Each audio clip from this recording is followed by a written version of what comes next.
तो अब WWE में बहुत कुछ बदलने वाला है क्योंकि रोमन रेंस अब न्यू वर्ल्ड हेवीवेट चैंपियन बन चुके हैं और रोमन रेंस ने अपनी नई ब्लड लाइन की शुरुआत भी कर ली है। यहाँ तक कि रोमन रेंस और उसकी नई ब्लड लाइन हील टर्न भी कर चुकी है। आप लोग कहेंगे कि ये कब हुआ, कैसे हुआ, मैं आप लोगों को बताता हूँ, ध्यान से सुनिएगा। और रोमन रेंस की नई ब्लड लाइन का मेंबर्स कौन कौन बनेंगे ये भी मैं आप लोगों को बताने वाला हूं, तो इस वीडियो को ध्यान से देखिएगा। मिस करने की गलती से भी मत कीजिएगा, क्योंकि अगर आपने इस वीडियो को मिस कर दिया तो आप एक बहुत बड़ी अपडेट को मिस कर देंगे। तो आइए दोस्तों, अब करते हैं इस वीडियो को शुरू और जानते हैं कि रोमन रेंस की नई ब्लड लाइन में क्या क्या होगा। लेकिन उससे पहले मैं आप लोगों को यह बताना चाहता हूं कि WWE के सारे पेपर व्यूज यानी कि रॉ, स्मैकडाउन और पेपर व्यूज हम लोग कहां देख सकते हैं। तो ये सब हम लोग सिर्फ और सिर्फ नेटफ्लिक्स में देख सकते हैं। लेकिन अगर आप लोगों के पास नेटफ्लिक्स नहीं है तो टेंशन लेने की थोड़ी भी बात नहीं है।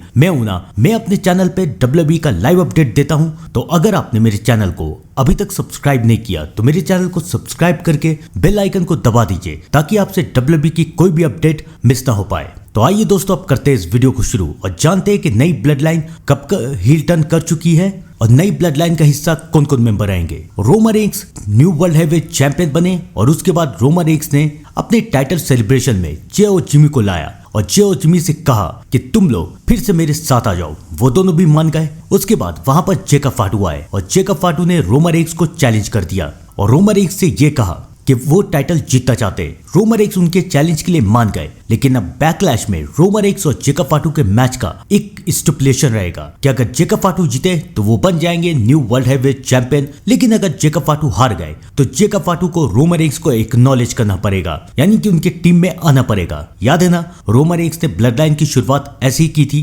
जब जे उसोस हार गए थे तो जे उसोस ने रोमन रेंस की ब्लड लाइन का हिस्सा बनना कबूल कर लिया। तो अब जेकब फाटू रोमन रेंस की ब्लड लाइन के तीसरे मेंबर बनेंगे। और रही बात ब्लड लाइन की हील टर्न करने की, तो अगर आपने स्मैकडाउन देखा होगा तो आप लोगों को पता चली गया होगा कि जे और जिमी WWE फैंस के खिलाफ है। वो जेकब फाटू को समझा रहे थे कि WWE फैंस तो कुछ भी कहते रहते हैं, इनकी बात मत सुनो, ये तुम्हें भटका रहे और ये सारी बातें सिर्फ एक हील सुपरस्टार ही करता है। अब जे और जिमी ही हील बन चुके हैं तो रोमन रेंस हील नहीं रहेंगे, ऐसा कैसे हो सकता है। और भूलिए मत, ब्लड लाइन के पुराने मेंबर सैमी ज़ेन भी हील टर्न कर चुके हैं और अब सैमी ज़ेन भी ओजी ब्लड लाइन के पास वापस आएंगे। यानी कि रोमन रेंस की नई ब्लड लाइन में रोमन रेंस, जिमी, जय, सैमी और जेकब फाटू। सबर रखिए, अभी एक और मेंबर जरूर आएगा और उस एक और मेंबर का नाम है ज़ीला फाटू। ज़ीला फाटू, जिसके बारे में रूमर्स काफी उड़ चुकी है कि वो WWE में रिटर्न आने वाले हैं, लेकिन अभी तक वो वक्त आया नहीं। लेकिन अब रोमन रेंस की नई ब्लड लाइन बन रही है तो ज़ीला फाटू वहां नहीं आए, ऐसा तो हो ही नहीं सकता है। तो ज़ीला फाटू जरूर आएंगे और ज़ीला फाटू